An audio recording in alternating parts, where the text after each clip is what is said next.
sampaikan sabdamu, bangunkan yang tertidur, bangkitkan yang mati rohani. Mujizat akan terjadi, sebab ketika hati kami percaya, Tuhan, Engkau melakukan yang tidak kami duga. Terima kasih Bapa, sampaikan sabdamu, jadikan kami Maria-Maria yang mendengar firman Tuhan, Lazarus, saudara Maria itu yang Kau bangkitkan dari kuburan dan keterpurukan. Dalam nama Yesus. Haleluya. Amin. Siapkan hati dan pikiran kita akan dengarkan renungan firman Tuhan seperti yang saya sudah janjikan. Dengan judul, Bisa Bangkit. Tapi sebelumnya, sekarang ini 5 September, hari Sabtu, saya ingin untuk mendorong Anda ikut ibadah online. Esok hari Minggu dimulai dini hari malam ini, saya akan berkhotbah dengan judul Getsemani dalam jiwa kita. Bagaimana kita mengalami terobosan di dalam roh kita sebelum kita bisa menguasai apa-apa di alam nyata.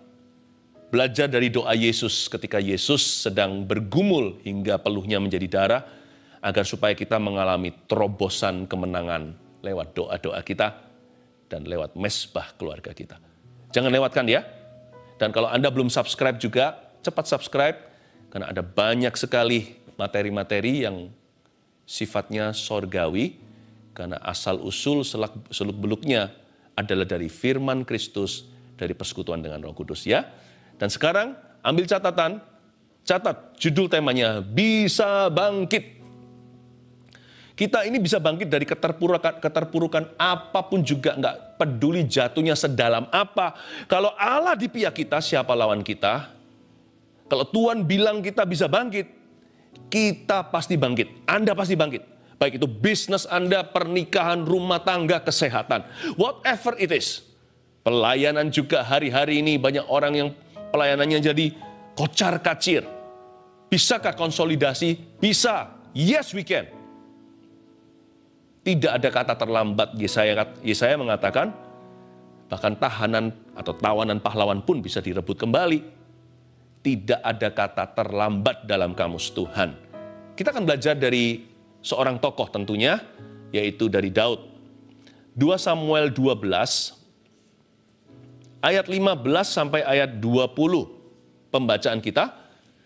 Ayat per ayat saya akan bahas.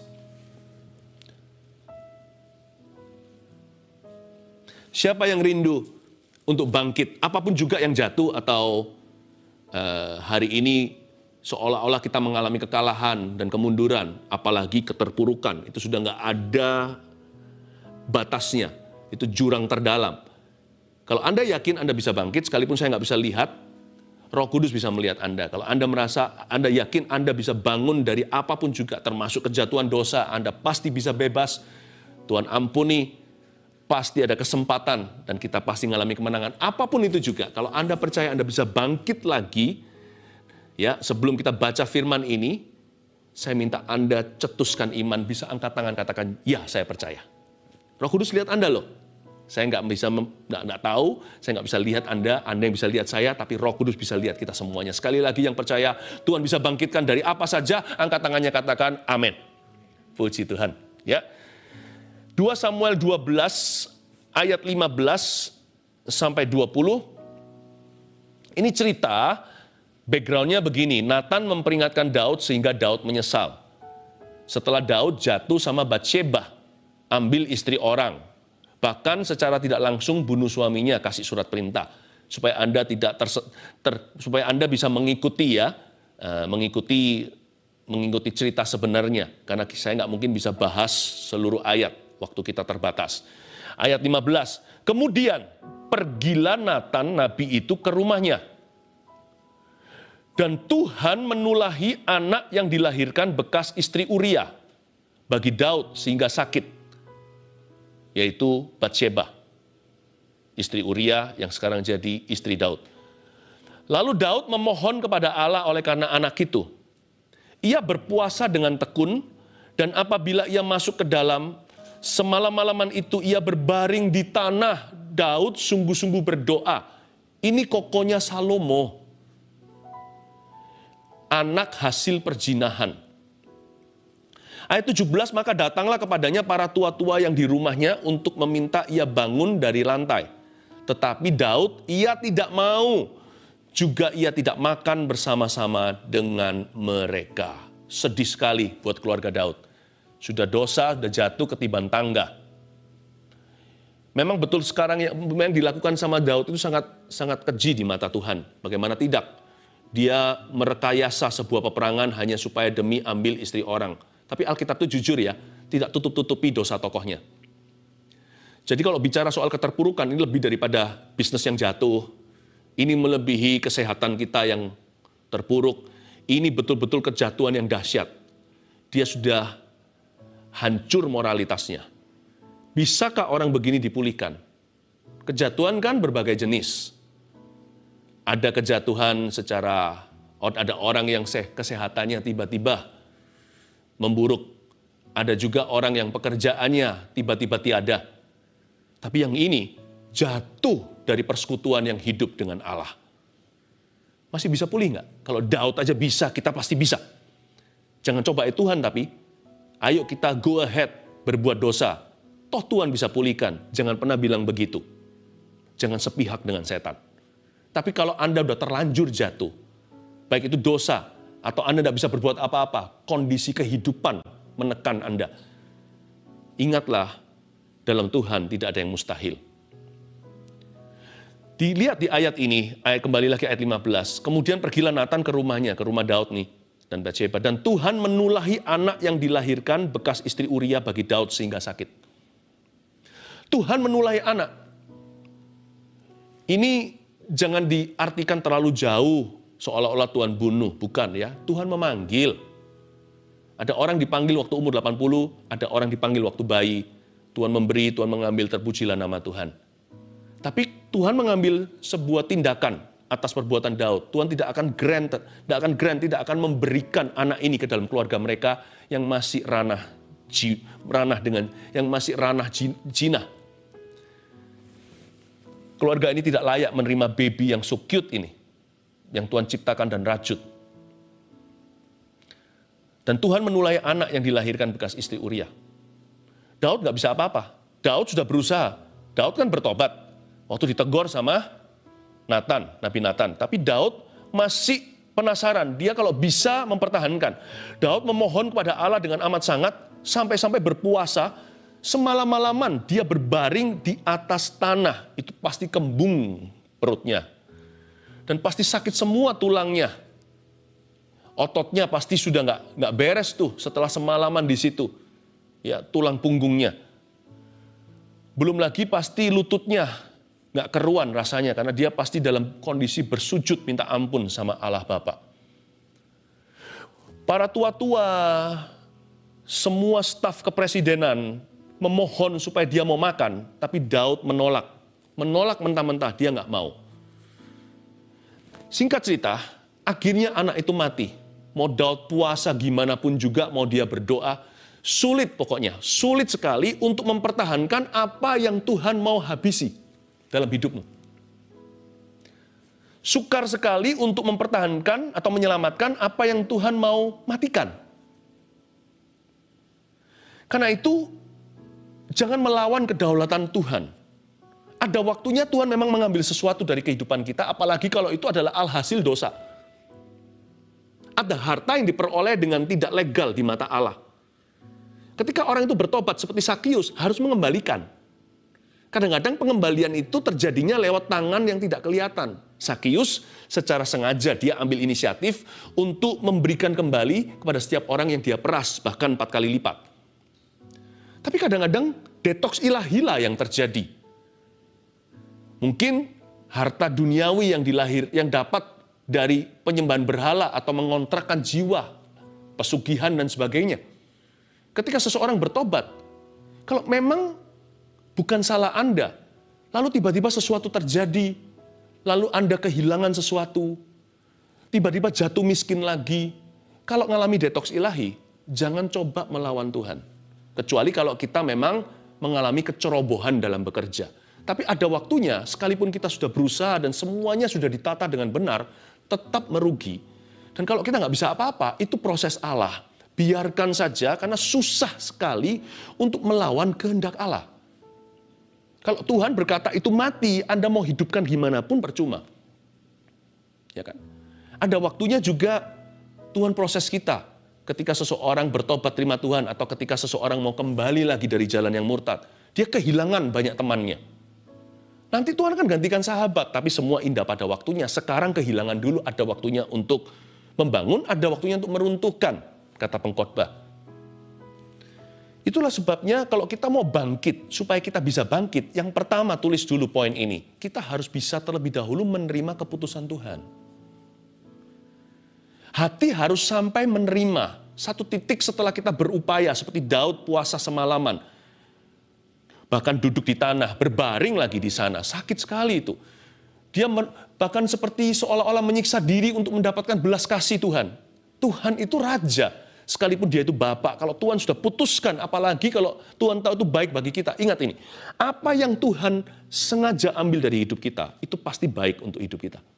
Apa yang Tuhan sengaja ambil, pasti ada maksud ilahi di baliknya. Sekali lagi loh ya, jangan sampai beginilah, Tuhan izinkan saya nggak lulus sekolah. Wong sana nggak belajar.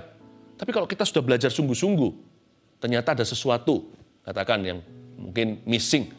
Kalau kita sudah berupaya, nggak apa-apa. Belajar berkata, ya Tuhan, kalau Tuhan izinkan, pasti ada sesuatu yang murni.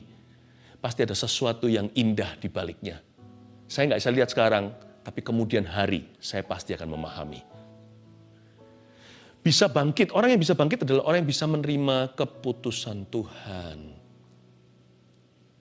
Ya, apalagi sesuatu yang kita dapat dengan serakah, sesuatu yang dengan ambisi manusia, kita agak memaksakan kehendak. Sehingga Tuhan harus izinkan.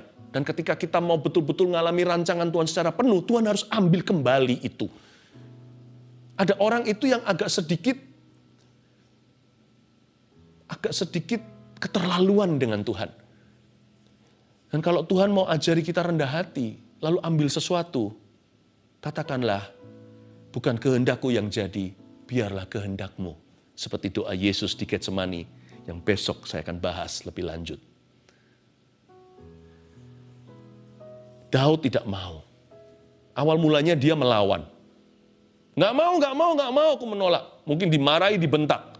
Keluar semua kamu. Jangan ganggu aku sedang merengek-rengek di pintu sorga. Daud ini sempat kasar.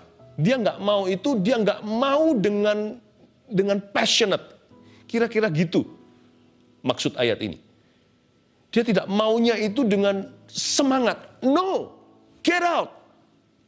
Kadang-kadang itulah sifat manusia, bukan? Kita ini kepingin mengalami Tuhan sebagai Allah penyembuh, tapi kalau kita diizinkan sakit, kita mengeluh. Bukannya berdoa, malah menuduh Allah. Kalau kita mau mengalami mujizat, ya harus ada kebutuhan, bukan? Kita ingin mengalami Tuhan sebagai Allah yang menyediakan, tapi kita kecewa sama Allah ketika diizinkan kekurangan. Bukannya justru kita harus praktekkan iman. Itu yang disebut Daud tidak mau. Ia tidak mau. Dan tidak ada mujizat hingga ayat 17 yang kita baca dari ayat 15 tadi. Mujizat dan rahmat baru terjadi ketika Daud akhirnya, bukannya dia tidak mau, akhirnya dia bisa menerima kehendak Allahnya. Ketika dia bisa menerima keputusan Tuhan. Di situ terjadi turning point atau titik balik. Bukan hanya titik terang loh ya, tapi titik balik juga, ada sesuatu yang reverse 180 derajat. Karena itu kalau Anda diizinkan masuk dalam sebuah situasi, asal tanggung jawab Anda sudah penuh, tabung panah itu, jangan marah sama Tuhan. Jangan menjauhi Tuhan malahan. Katakan, Tuhan, kalau ini keputusanmu kau izinkan, ya ayo. Kalau Tuhan izinkan aku dalam kekurangan dan tantangan, GR aja bilang, aku minta engkau sertai aku sekarang. Sekalipun aku ada salahnya, ampuni aku tahu Tuhan sudah selesai dengan dosaku. Tapi izinkan aku sekarang berjalan dalam cara yang baru. Tuhan, sertai aku, supaya kekuranganku ini menjadi peluang untuk Tuhan menyediakan. Sertai aku dalam sakit penyakitku ini, supaya disinilah aku mengalami Yehovah Rafa, Allah penyembuhku. Ayat 18. Pada hari yang ketujuh, matilah anak itu, ya kan? Dan pegawai-pegawai Daud takut memberitahukan kepadanya bahwa anak itu sudah mati. Sebab mereka berkata ketika anak itu masih hidup aja, kita telah berbicara kepadanya, dia nggak menghiraukan perkataan kita. Bagaimana kita sekarang dapat mengatakan kepadanya, anak itu sudah mati Tuhan. Jangan-jangan ia mencelakakan diri. Daud itu punya staf yang sangat mengasihi dia ya. Saya senang sekali lihat mereka care banget sama raja. Ketika Daud melihat bahwa pegawai-pegawainya berbisik-bisik, mengertilah ia bahwa anak itu sudah mati. Lalu Daud bertanya kepada pegawai-pegawainya, sudah matikah anak itu? Jawab mereka dengan takut. Saya bisa rasakan getaran dalam suara mereka. Saya bisa bayangkan, sudah. Garis bawahi, mengertilah ia bahwa anak itu sudah mati. Kita bisa bangkit jikalau kita bisa seperti Daud. Ketika dia dengar anak itu sudah mati, mengertilah dia sesuatu. Dia bukan mengerti bahwa anak itu sudah mati. Kalau dia mengerti anak itu sudah mati karena kematiannya, Daud pasti ingin bunuh diri.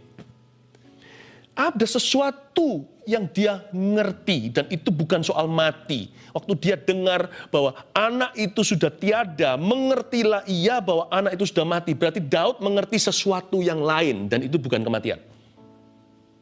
Kematian anak itu seperti pintu before and after, sebelum dan sesudah, seperti dari ruangan ini ke ruangan yang baru.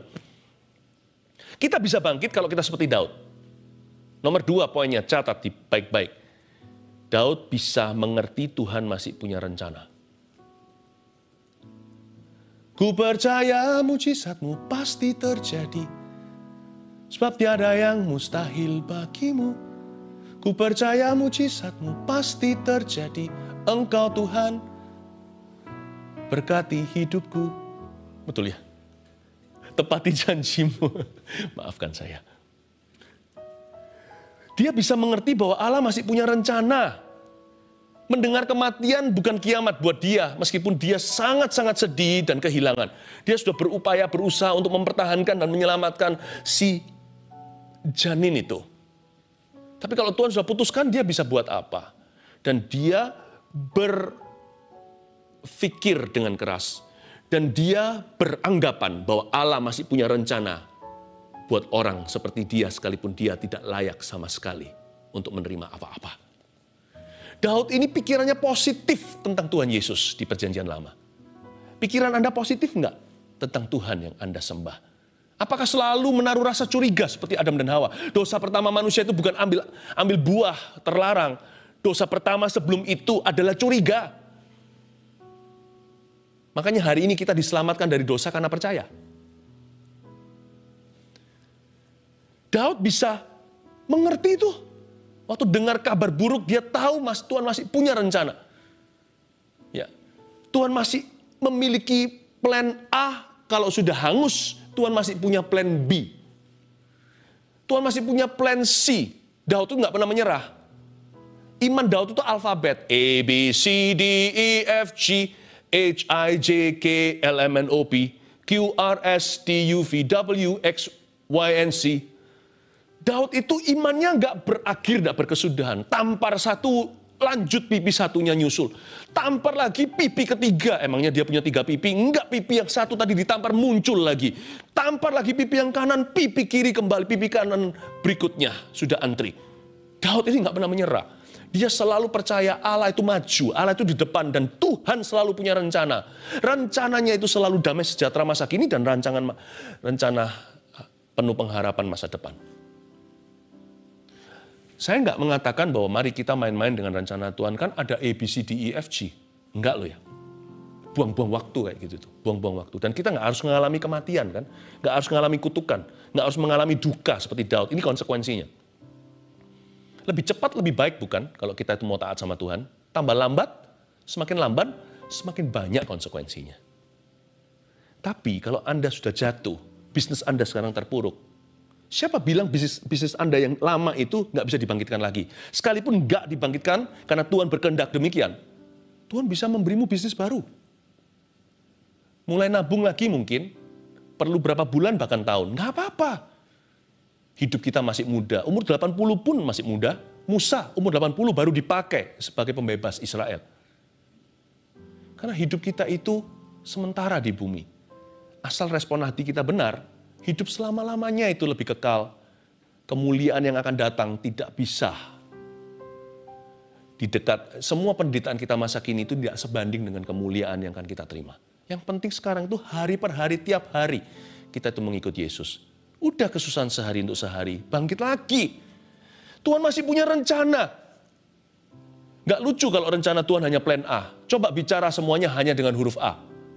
Makan jadi AA. Gak bisa. Ya kan? Bermain jadi berma'a. Harus ada I-nya kan? Makan harus ada N-nya kan? Kalau kita bicara berdoa masa berdoa? Harus ada O-nya kan? Semua rencana Tuhan itu indah. Kalau Anda kehilangan ini bukan akhir dari segala sesuatu. Mulailah rencana berikutnya dengan Tuhan Yesus. Yang penting respon hatimu. Yang penting Anda meresponi. Udah itu aja. Sebab kalau Tuhan bilang Anda bisa bangkit, Anda pasti bangkit. Katakan amin. Itu dia. Ayat yang ke-20. Ya. Ayat yang terakhir ini. Lalu Daud bangun dari lantai. Haleluya. Ia mandi dan berurap dan bertukar pakaian. Ia masuk ke dalam rumah Tuhan dan sujud menyembah. Sesudah itu pulanglah ia ke rumahnya dan atas permintaannya dihidangkan kepadanya roti lalu ia makan. Saya nggak baca ayat-ayat berikutnya ya, tetapi intinya adalah para pegawai Daud kebingungan semua. Lu kok begini ya? Mereka sempat tanya nanti, saya kasih bocoran. Nanti Anda bisa baca sendiri sisanya. Kenapa Tuhan pada waktu anak itu masih hidup, sekarat Tuhan begitu. Tetapi ketika dia mati, Tuhan malah bangkit berdiri, minta makan, berurap dan mandi. Minta roti. Kok bisa begitu ya? Daud bilang, penjelasannya simpel sih. Kalau anak itu masih hidup kan saya masih bisa usahakan. Kalau sudah mati apa boleh buat? Emangnya gimana anak itu akan kembali ke saya? Bukannya saya yang akan menyusul dia nanti. Daud itu masuk akal. Tetapi ayat ini saya tambahkan satu poin sederhana. Gimana kita bisa bangkit dari apapun juga? Belajar seperti Daud. Kita bisa bangkit kalau, nomor 3, kita bisa menyembah dan masuk hadiratnya. Kalau kita bisa menyembah dan masuk hadiratnya lagi, banyak orang hari-hari ini nggak bisa masuk hadirat Allah. Masuk itu pikirannya sudah dikuasai dengan masalah. Kalau Anda masih bisa masuk hadirat Tuhan untuk menyembahnya lagi, ada urapan baru di sana. Hari itu jikalau Daud tidak memutuskan untuk bangun dari lantai, tidak akan ada Salomo. Karena setelah Daud bangun, dia bersatu kembali dengan istrinya, Batsheba. Masa lalu sudah selesai, sudah lewat. Waktu itu Tuhan mengingat mereka, pasangan suami istri ini, dan Tuhan mengaruniakan anak berikutnya. Plan S, Salomo. Tuhan kasih ke mereka. Menjadi raja, salah satu raja terbesar Israel. Kalau Anda dan saya mau terima urapan baru hari ini, bukan hanya mandi, tapi berurap. Ya kan? Seperti meremah. Seperti urapan juga, bukan? Mau digosok Tuhan dengan kuasa yang baru untuk masa depan yang menantimu, penuh pengharapan itu. Sekalipun sekarang masih perlu waktu, tapi akselerasinya akan terasa. Pertama mungkin Anda tancap gas cuma 20 km, 30, tapi sebentar lagi Anda akan 200 km per jam dengan Tuhan. Tuhan akan mempercepat segalanya lewat hati yang taat. Asal Anda bisa menyembah dan masuk hadiratnya. Karena itu, buat putusan hari ini, jangan seperti ular berada di bawah. Kalau dia terus berada berbaring di lantai, Daud akan makan debu. Tapi berdirilah, bangkitlah imanmu saat ini. Pergilah ke gereja, istilahnya, atau masuklah hadirat Tuhan seperti ini saat teduh. Mintalah roti. Mintalah roti dari malaikat-malaikat yang sudah siap menyuapimu. Jangan makan debu seperti si ular yang dikutuk sehingga dengan perutnya dia merayap.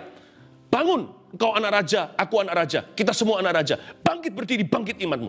Fight. Bangkit kembali, makan roti raja, terima urapan yang baru. Katakan amin dengan keras. Amin. 1, 2, 3, bisa bangkit. Nomor 1, jika kita bisa menerima keputusan Tuhan. Nomor 2, jika kita bisa mengerti Tuhan masih punya rencana. Dan ketiga, jika kita masih bisa menyembah dan masuk hadirat-Nya. Mari kita sekali lagi menyembah Tuhan.